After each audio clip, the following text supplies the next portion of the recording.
out here for some animals to eat. This female kudu was about to give birth to a tiny little foal, and the predator responsible for catching her and killing her has opened up her stomach and pulled that fetus out. And it'll be interesting to hear who you think is responsible for making this kill. So send through any guesses you would like very quickly to questions@wildearth.tv or hashtag Safari Live on Twitter, and we are going to wait until you tell us who this animal is, or what kind of animal this is. You can be as specific as the name of this animal. The leopards of this area, if it is a leopard, have got individual names. The lion coalitions and lion prides have also got a certain name. So, we're in luck, and it looks like we are in for an absolute treat. I didn't expect this. And you can all thank the quarantine male leopard for getting up unexpectedly in the heat of the day and coming across to this carcass. It looks like he may feed on it. He hasn't fed on it since this morning, since we were here. So our timing is incredibly, incredibly lucky.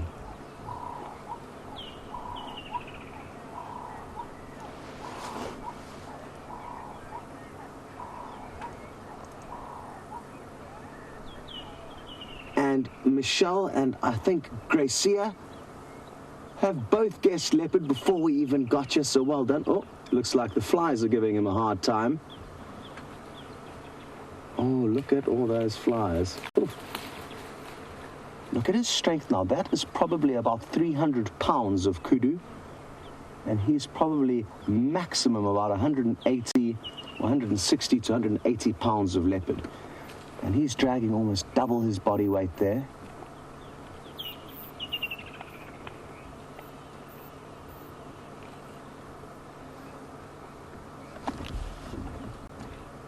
Now what's interesting is that he dragged the small fetus away from this area, probably about 100 meters away, down into a riverbed below us. We weren't sure, we couldn't follow exactly where he went.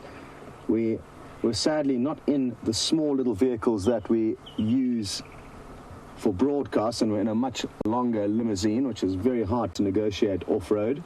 So we decided to leave him and head down into the riverbed, but he does have another little stash there as well as all this meat here. Now for him to be able to hoist this kill up into a tree, I don't think is possible. It's twice his body weight and very, very tricky for him to get that wedged into the fork of a tree at the moment.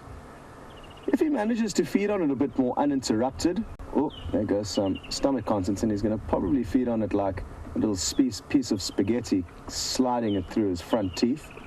No, just chomp that bit off.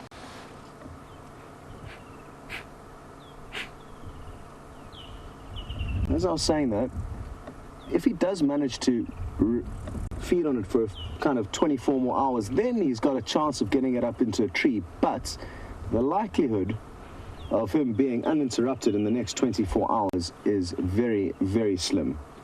Either lion or hyena will come into this area, and he will give way to both of them.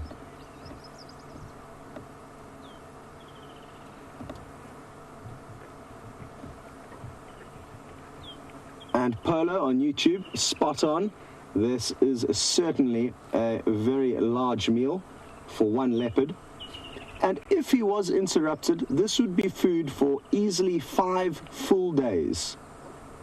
And he would stay here for 5 full days, even though by the end of it, there would certainly be 1 or 2 maggots jiggling about the carcass. But it wasn't long ago that his mother, a female leopard called Karula, fed on a female and adult-grown impala for 5 nights in total. So a nice big meal, but what in all likelihood is going to happen here, look at how he's removing the stomach content there, sliding the stomach lining between his front teeth. Flies are giving him a real hard time there. Imagine having all those flies buzzing around you while you eat your tasty kudu. Here's another great display of his strength.